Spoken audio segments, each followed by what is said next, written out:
Hello everybody, this is Fernando for the latest Mysteries and Disappearances video. Alright, let's go ahead and let's do another suggestion here. This one based on one of your older suggestions. Still haven't seen some newer ones yet that I'm going to showcase this go around, so I'm still focusing on the older ones here. So please continue to post those new ones, and in the meantime I'll just keep looking at some of the older ones. This one was actually suggested several times, and I thought to myself, I'll go ahead and I'll talk about it here because it's an interesting twist when it comes to my videos here on Mysteries and Disappearances. Normally I talk about the disappearance towards the end, where somebody was living at so-and-so place and then they ended up disappearing and never be found afterward. Here in this case though, it's the opposite.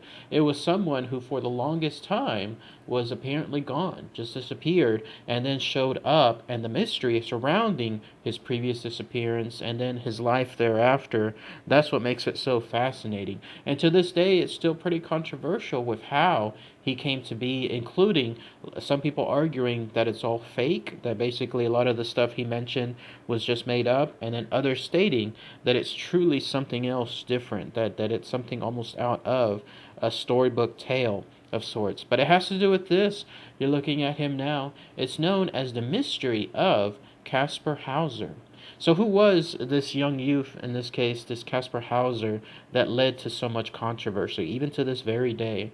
Well, he was someone, again, that was found in his youth, all of a sudden wandering the streets somewhere there in Germany. So this was someone who presumably was born somewhere around 1812 or so, April of 1812, and then ended up dying later on in 1833. More on that here in a minute, because still there's some controversy with how he died there. But yes, when it came to his life as a very young boy, it was all a complete mystery. Somewhere on that day, in this case of May 26, 1828, there he was suddenly popping up, a young teenage boy appearing there on the streets of Nuremberg, Germany. Everybody who saw him, though, saw that he was someone that was not usually from that area, and he looked just completely out of place. There he was, disheveled, wandering around.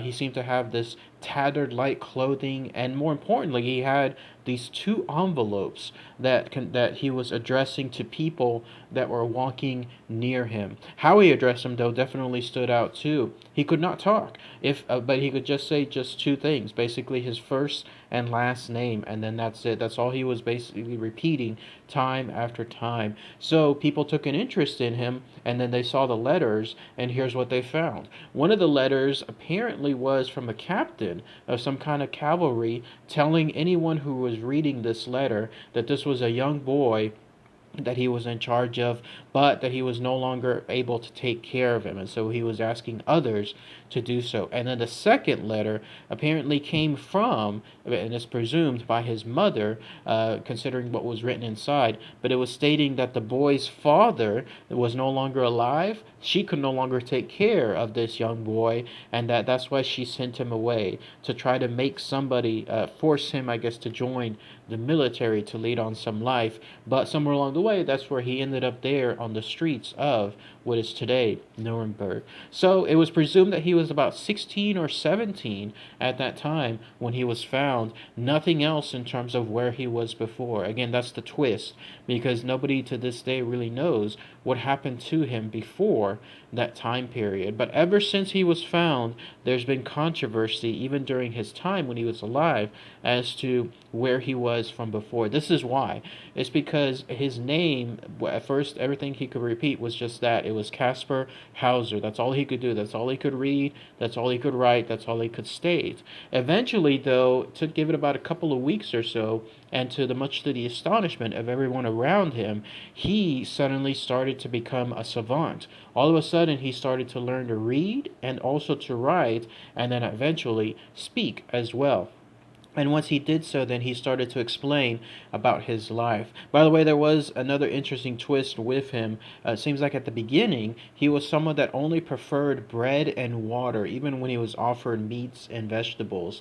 And he seemed to have no kind of civilized manners. Eventually, he would explain why, as to what this was for. So, and again, this all happened after he began finally speaking, in quotations, in other words, to everyone else around him. So he drew all this attention him. People were finally asking him, what was happening. And then when he was finally able to speak, this is what he said. He stated that he grew up a horrible life in this case, as not a slave, but someone that was just captured and spent in some kind of dark cellar of some sort. Maybe it was a basement, who knows, but he was in some dark area, what he described as a small dark room, always sleeping on straw and then always fed by these unseen strangers. So the way he described it, imagine if his entire life was just pretty much in this dark room. No sunrise, no windows, nothing, let alone him being able to go outside.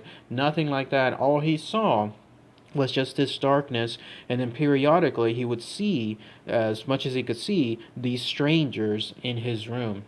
And the way he described it was he would eventually be fed by these strangers, and then he would be given water. Sometimes the water would taste funnier than usual, and then later on he would wake up, and I guess presumably from a long sleep. And when that happened, he would found that he had his fingernails trimmed, that he had his hair, I guess, trimmed as well, cleaned and kept in some ways. So presumably this was the time period where he was drugged, so that way that these mysterious strangers would then take care of him and then let him lapse one more time into some kind of unkempt manner. But the cycle would just continue, presumably from a very young age all the way up until he was released by these strangers, or he basically went out, like escaped from them. But he became very famous during this time period. Whoever that had an ear, or whoever had a magazine or a newspaper that was ready to interview him, he was absolutely ready to do so. More on this in a minute, because it does seem like this ties in to another type of disease that could have impacted this young boy. But lots of books were written on him, hundreds of them in fact at the time. There were even plays written about him too. He was someone that traveled throughout Europe. He stayed in multiple houses as well, whoever who would house him. I remember I was reading something about a professor housing him, and I think another doctor housed him as well. Everybody who had an interest or curiosity in him were welcome, I guess, to him, and then he was able to, tell his tale to whomever was interested. He loved that celebrity lifestyle. Remember, all of a sudden, he went from somebody that was poor, unkempt, illiterate, unintelligible, to then being smart, traveling the areas there in Europe, and then being able to enjoy a celebrity lifestyle. Cut to a little bit later though, and it seems like things eventually died down. There's only so far that interest can go, even in those days, when it comes to this mysterious boy. So think of this now and the way it happens. All of a sudden, then later on, there was an attack on him. So here he was, somebody that faded out of the limelight, and then all of a sudden,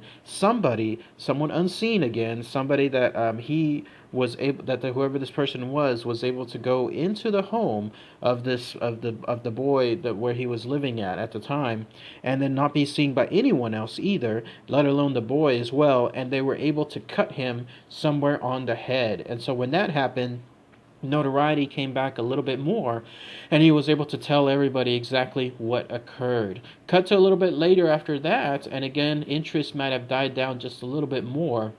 And then he was shot at as well. Apparently, he had another circumstance where, in this case, there was a pistol accident.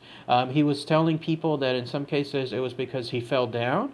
I guess he was reaching to get some books. His chair fell, and while doing so, he held on to some kind of shelf where there was a pistol hanging on the wall, and then it accidentally caused it to go off. But then I was reading other circumstances where he was stating that no, it was someone else, yet another mysterious person that came in, and then unseen, like again, this Kaspar Hauser was not able to describe who this person was, and then they shot him, and then they were able to leave as well. But yet again, it pretty much caused a little bit of notoriety and more mystery with this young boy, and then that way he was able to then gain some stuff. But I was also reading, interestingly enough too, that he was someone that kind of craved this attention constantly. He was almost like pampered up to a certain point. He would get into arguments with the people he stayed at if they were not willing to get him to, I guess, either pay for his living expenses or move to other places there in England. He was definitely someone that couldn't stand still, that wanted to travel so much and then be able to use the people that were there with him, whoever was keeping him at the time. He was able to use them to go about all those places. But finally, it seems like things took a more tragic turn, and here's what happened. So he had another incident in this case, but things took a little bit more of a turn way too far. In this case, he had a knife incident. So lo and behold, there he was in an area. He stated later on that he was lured into a particular location, somewhere in some kind of park, if I'm not mistaken. And once he was lured there, then this mysterious assailant came out and stabbed him. Stabbed him, in fact, I think through the chest, somewhere nearby his chest area. And then when he was found, he made absolutely certain to tell as much as he could that there was this assailant, and they dropped some kind of purse or something nearby that contained a note. Now, how did this guy Hauser know that there was a note within that particular purse? Who knows? But he was absolutely trying to make sure that everyone could know about it. And inside there was a handwritten note. And inside that note, it was more of a description of who this mysterious assailant was. In it, they were actually telling anyone who read this that I come from so and so place. I think it was the Bavarian border on the river of blank. Things kind of went a little bit obscure in terms of the writing. And then that they were even going to tell them their name with the initials MLO. This all happened sometime on December 14th, 1883. So, cut a little bit later after that, though, 3 days, and then he died. Kaspar Hauser died. He ended up dying from that very same wound that happened to him there by the chest. So, if you go by the theory that there was a mysterious assailant that did this, well, in this case, they fatally stabbed him, and then he ended up dying 3 days later. But here's where things go opposite, like where people think that all of this was fake. In fact, I tend to agree with this as myself as well. This young boy, Kaspar Hauser, all those previous incidents that I was mentioning earlier, the thing involving the cut to the head, the thing involving the pistol incident, and then finally the knife to the chest area, it all presumably came from him. Even down to the letters, those 2 letters when he was first found roaming those streets there in Nuremberg, they were all created by him. Because as it turns out, careful review of those letters, and then also including the note from the assailant, the person again that painfully stabbed him in the chest, they all matched how he wrote, in this case, how Kaspar Hauser wrote, down to how he wrote both grammatically and then also how he wrote in a cursive manner. Like, in other words, it matched altogether. Even errors that he was prone to having when he was writing letters himself, they were found on those very specific letters too. And as to why he was doing all of this, like as to why he had those 3 incidences, including leading to a fatal stabbing,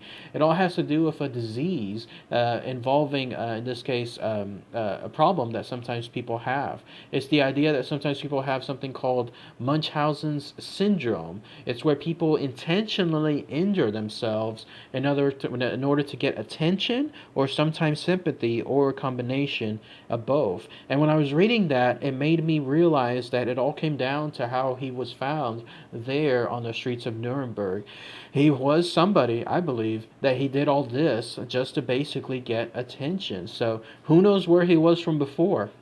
Who knows where he came from? If he had a family, no one ever came about claiming his actual lineage, even after he became somewhat famous throughout Europe. But wherever he was before, he suddenly decided that he's not going to take that part of that life anymore, and so he might have actually traveled himself throughout a faraway part and ended up there on those streets, and then purposely made himself disheveled, made those fake letters, and then was able to wander about, and the rest was history. Eventually he was found and then became a little mini celebrity. And then when things started dying down in terms of his interest, then what better way to gain more notoriety, to get that attention back, to gain sympathy, than to have those claims of assaults. And then that's why he was able to finally do that assault, in this case through the chest with a knife, but he took things too far by accident, which I believe that's what occurred. Like he stabbed himself,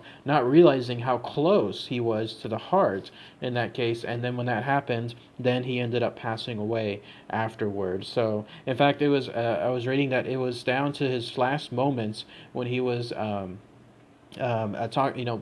almost incoherent, but he was referring to something along the lines like an attack, like it was almost like he was sorry about what happened, something along those lines, and that was indication that again that he may have attacked himself, not realizing what how far he was taking things at that point. But I believe that theory, the idea that this Kaspar Hauser was someone who was just leaving a normal life somewhere. Maybe he was in a poor area, maybe he was in a rich area, who knows? But then he decided to probably just run away. And then he made up that particular style of life afterward, claiming that he was someone that grew up in some kind of basement and then doing all these things to himself, all as a way to just gain attention. It was kind of like a mental disease of some sort, and then it all ties into the Munchausen syndrome. If you need more proof of this fact too, it's the idea of this. I was reading somewhere that if he was truly somebody that was raised ever since a young boy, there, like a young child, there in the middle of some basement,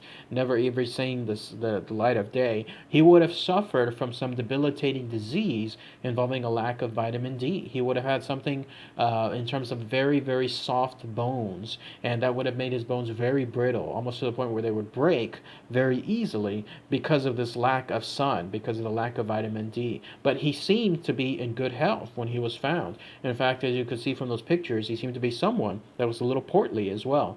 And then also, on top of that, he would not have been such a savant so quickly in terms of how he learned these things. If he was only someone that was fed and then kept some ways from an unkept to a kept banner every now and then there in the basement, then he would not have any kind of manner of learning, nothing like that in terms of learning within a matter of weeks. Like in that case, he would have been able to just been stating things incoherently for the longest time. But now, in this case, he apparently was a savant and he learned all these things quickly. No, most likely he kept that stuff hidden and he knew how to talk, he knew how to speak languages, he knew how to read, but he just kept all of this as a fake play of sorts. So that's another idea again that ties into Munchausen syndrome, but the idea that people are faking things too. So, but that's more information, at least in terms of the factual side, about what occurred if he was truly if all of his stories were true, and most likely they're not. I believe that part too. So what do you guys think about this young boy, this mystery of Kaspar Hauser? To this day, he still remains a controversial subject, somebody that people believe that he was either faking things or he was truly real. By the way, one last twist before I leave. In this case, it has to do with the notion that a lot of people thought he may have been the long-lost relative of someone with royalty.